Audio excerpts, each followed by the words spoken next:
Do you actually believe that you're seeing ghosts, or do you think that your mind is playing tricks on you? We've decided that darkness and inconsistent lighting causes our eyes to play tricks on us and our minds to jump to irrational conclusions. Do you think you would have the same experience at Waverly if it was sufficiently lit? Do you think the darkness had something to do with you seeing and hearing things?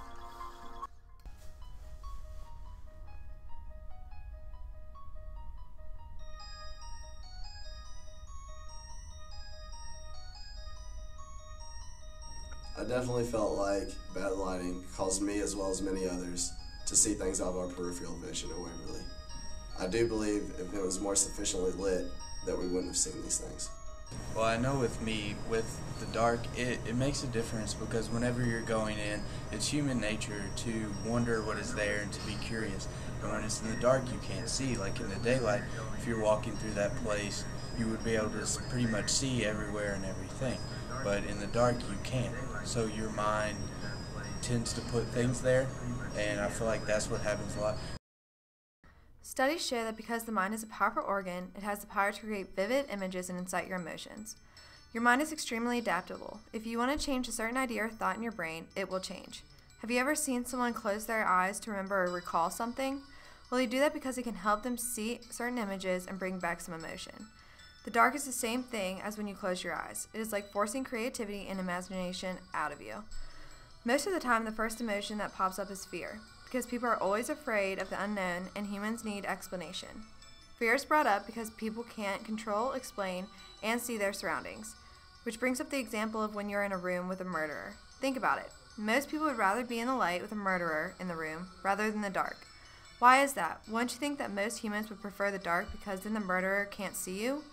Well, the answer is because people hate the unknown, which brings out a different type of emotion and mindset than it does in the light.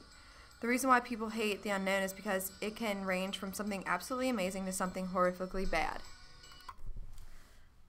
My experience at Waverly, I was already freaked out going in, so I think that had to do with me seeing things, hearing things. Like one time I heard some knocking, but then I hear like a guy coming through from another group. So it was just my mind playing tricks on me. And then I would walk around a corner and I would think, oh, I saw a person, but really it was a pole.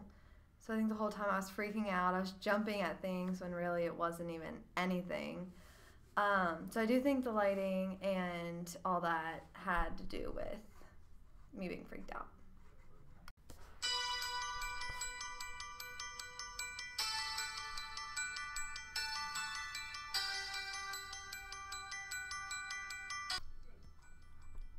Okay, yeah, I saw like a couple lights too around the same time she did, except I saw them as white instead of yellow.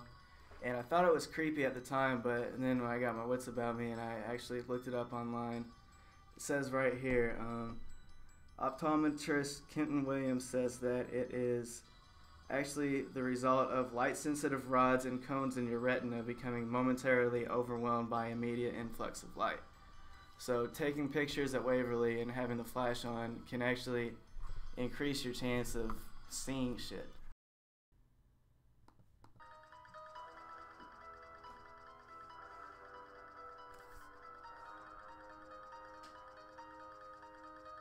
When our tour guide was trying to show us how a boy named Timmy can turn on the flashlight, we thought it was weird that he messed with the flashlight before he put it down. He could have just set it down on the tip of the flashlight, making it turn on by itself, which made it look like there was a ghost there when in reality there wasn't. He tried to edit things to make it seem like there were actually something there, making his perspective right. Since it was dark, that kind of act can cause someone to believe that they're a ghost. This is an example of confirmation bias. At Waverly, they would tell us certain things that happened in the building just to make us scared beforehand. So while our emotions were already altered while we were in the dark, we would think we would see things when in reality it was our own mind playing tricks on us. The owner already told us that they had seen ghosts in the past without considering any other logical conclusions about what they may have seen. The reason behind not considering more plausible possibilities may be to make money. This twist of logic is considered a mix of sophistry and intellectual egoism. On the students' part, I think that we believed in this whole ghost ordeal pretty easily. We should have gone in open-minded without thinking there were things there right away. I think that is why people kept thinking they were hearing stuff and seeing stuff, because that was already in their mindset. If we would have just gone into Waverly not thinking of anything of it, I don't think people would have been hearing and seeing stuff they thought they were seeing.